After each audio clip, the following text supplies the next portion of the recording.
Thank you so much for joining us for this episode of Leading Change.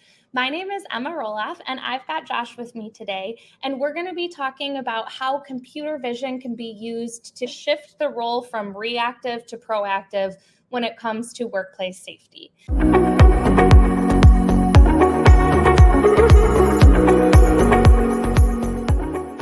But before I go into all the questions that I've got for you, Josh, can you give everybody an introduction?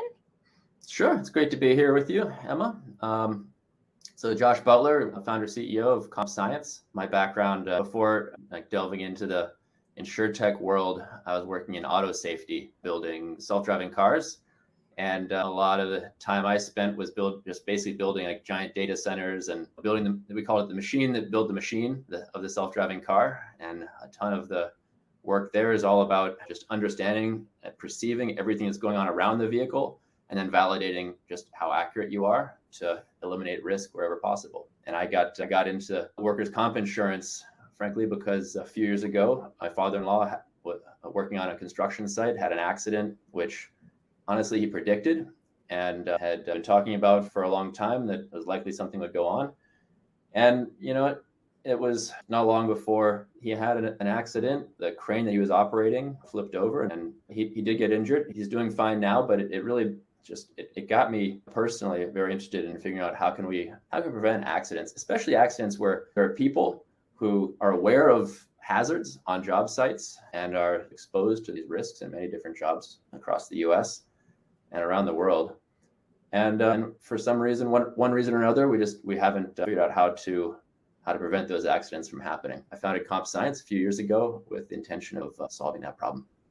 That's the moment you say a crane flipped, that my heart, oh gosh, I'm glad to hear he's doing all right. Yeah, and it's a tough story to tell, honestly. Luckily he's doing well these days, but he won't be going back to work on the construction site. And if it weren't for workers' comp, frankly, it would have been a very different outcome for his family financially and all that. But luckily, he got the care he needed, and he's doing better now. Good. So I want to start out with just talking a little bit about the work that you guys are doing, focused on using computer vision maybe to mitigate some of these challenges in the first place. So if you can share a little bit about the solution and how it's helping offset that risk to get us started. Sure. So there's various different sort of categories of risk, as we call them. There's ergonomic related risk, like that's basically exposing the body to cumulative sprains and strains and things like that. Lifting heavy objects, doing repetitive tasks and that. Those are ergonomics related. And those are the highest frequency and frankly, in the United States, the highest cost to businesses. Unfortunately, there's not a lot of regulation around how we eliminate those kinds of risks from the workplace. So there's a lot of opportunity for us to help address those. There's also struck by, caught in between, and slip, trip, fall hazards, among others. But those four kind of categories are the ones that we generally focus on. And they're categories of risk that you can often visually identify looking around inside a facility. The way that most companies audit or inspect for those kinds of hazards is by walking around with a clipboard inside the facility. They do this as often as they can, but frankly, there's just never enough time for the safety team. And it's certainly a rare event that the insurer is able to go on site and create their own list of opportunities for improvement. So what we do is we make it so you can automatically identify these risks in the workplace, generally within four walls. What we do is we tap into the existing video feeds. We help the IT manager or someone on staff upload a clip of data, usually a few hundred hours of data, to our system. We analyze it, and then we present it back to them in the form of various charts and graphs, a risk report, and then access to our customer app. We call it the Safety Center. So with that, we're able to not just show a list of the hazards that were identified in the video, but also give them an idea of what's the likely cost in the long term in terms of accident rates and actual losses, because of the predictive models that we've been able to build with all this data that we've gathered over millions of hours of video. And then all of the claims data that we have access to as well.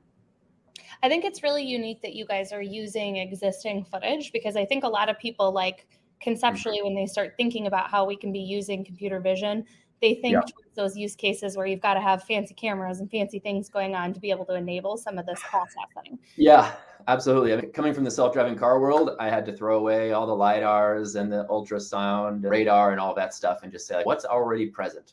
How do we, as the hurdle to adoption here, so we can get this technology out to as many people as possible, as fast as possible? And so I think you hit the nail on the head there. We We use existing camera systems that are already installed on site. We do also have an app, a mobile app that our loss control consultants can use. They basically send a link to someone on site if they want to do a walkthrough, so we can get a live stream that way. But most of the data that we analyze it doesn't require any new hardware to be installed. There's no like wearables that you need to like get people to wear every day, and there's no new software to install. It's really it's an analytics tool that you upload the data and we give you the results. So you mentioned that idea of that risk reduction report that comes out and the talking about workers' comp insurance on the very front end of this. So Yep. as we look at conversations that we're having in the industry, there's a lot of discussion around how can we start to turn from reactive to more on that risk mitigation side. So can you talk a little bit more about that report and how that helps us shift that paradigm? No, absolutely. Usually when you talk to your broker or your insurance carrier midway through the policy period, they pull up your loss runs and they look at all the claims you filed. That's looking backwards at a trend that can honestly take years to develop a trend of losses, just because those are hopefully low frequency events. And frankly, you're only looking at things that already happened. What we do is we look at the causal factors of risk, things like awkward postures, things like short cycle time, repetitive motion, things like near misses. These are the sort of things that end up causing accidents that you can actually identify visually before an accident has actually happened. The reason this wasn't really to do before is because it used to be someone walking around with a clipboard and paper or pencil, and just too much data for a single person to collect, or even a team of people to collect consistently. Now we're able to get super high frequency causal factors objectively measured across facilities, so you can then benchmark across facilities, and we can actually develop these predictive models that map the frequency of those hazards to actual losses. And that's really, I think, what's the sort of secret sauce for how we're able to really be working on eliminating risk that will cause accidents instead of just reacting to what we've already seen happen in the past. So the benefit to the employers is obvious. We're reducing the risk of accidents happening. Can you talk a little bit about some of the partnerships that you guys have and maybe how it's also helping on that carrier side of the equation as well? Absolutely, sure. So on one hand, we've worked with the vast majority of the market in terms of camera systems out there. So we have a pretty comprehensive set of partnerships on that side. We also work with one of the top reinsurers of workers' comp in the world. So we have global data on claims as well as all the firmographics across the United States. And then we also have clients, some of the top, we're actually working with 4 out of the top 10 workers' comp carriers, and many of them are actually providing our services as a value add to their customers today. Thank you so much for joining me for the conversation, Josh. For anybody that's interested in learning a little bit more about it, make sure that you're following him on LinkedIn, and of course, reach out to either one of us with any questions that you might have. But otherwise, I really appreciate your time and have a wonderful day, everyone.